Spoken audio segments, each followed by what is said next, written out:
I guess how I came to love science was probably watching Star Wars as a kid in the movie theater. Even though it was sci-fi, was really pulled into the cool tech of Star Wars and robots and stuff like that. I think it wasn't until I got to high school that I found my love for chemistry. I had this super cool chemistry teacher in high school. And one of the first things that he did was he took a strong acid in one beaker and a strong base in another beaker, mixed them together, and drank it. And I was like, wow, that is incredible. I need to be like that. And that's not even magic, that's like the real thing. And I think from then on, I was like, okay, encaptured by chemistry. Chemistry is cool. I need to get into that. I need to figure that out. I need to learn chemistry. Growing up, my parents were Christians, provided a fairly strong Christian home, kind of propelled me to a small private Christian school, not unlike George Fox University, and decided to go. And while there, kind of one of the first days, we didn't do Genesis like we do at George Fox, where maybe you show up in the summer and register for classes.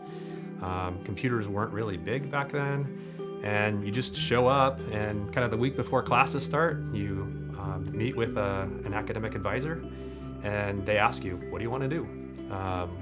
What's your major? What are you interested in? And at the time, I was kind of caught off guard. I'm like, well, I like science, I like chemistry, I like computers. And they're like, okay, go talk to this person over here. I'm like, okay, let's go talk to that person. And the first person I talked to was the chemistry professor, and he asked me the same question. I gave him the same answer. He's like, let's get you some classes. I signed up for some classes. I took some chemistry classes, and I'm like, wow, this is cool. I want to do more chemistry. Upon graduating from college with chemistry, I went on to graduate school. And had a lot of opportunity to look into the structure and transformation of different conformations of DNA.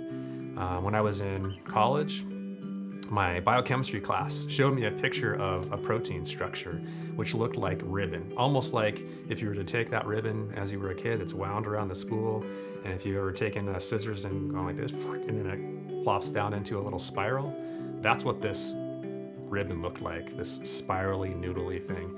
And at the time I was like, how could you ever figure anything out about that protein structure by that noodly, ribbony type structure?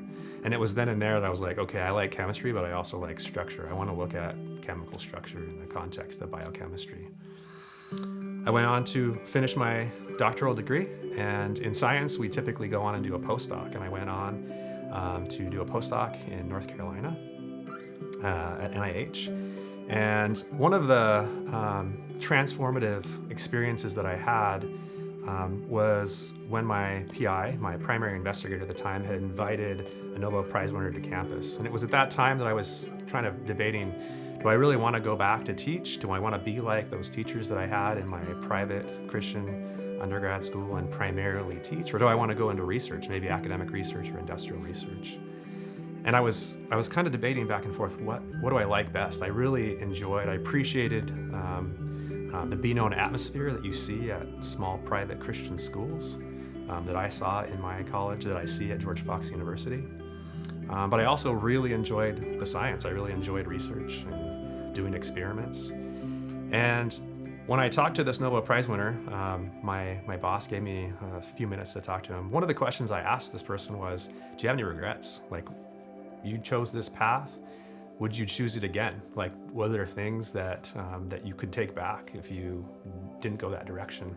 And a couple of the things he told me is, the first thing is he said he never ate dinner with his family. Throughout his whole time, he was very dedicated to his career in science, and he definitely wanted to do and make a big impact there. But in looking back, he feels like that was a missed opportunity in his mind. The other experience, he said, was that he missed his daughter's graduation because he was invited to give a research talk at a university in Europe. And I was like, wow, that's a huge trade-off for someone going in that direction. Now, obviously, he was at Nobel Prize level, but clearly researchers spend a huge amount of time in their discipline to do that. Not that teachers don't, but certainly that direction was more, maybe less balanced than I would say that I wanted. I wanted a more balanced family interaction as well as an experience in my career. And I think in that case, I don't know if it was God speaking to me. It probably was, and calling me the other direction toward teaching. And I think I've really found balance at George Fox. I really appreciate the Be Known promise. It wasn't the motto or the theme at my undergrad college, but it certainly was still felt in this very similar way. And I hopefully can live that out at George Fox University.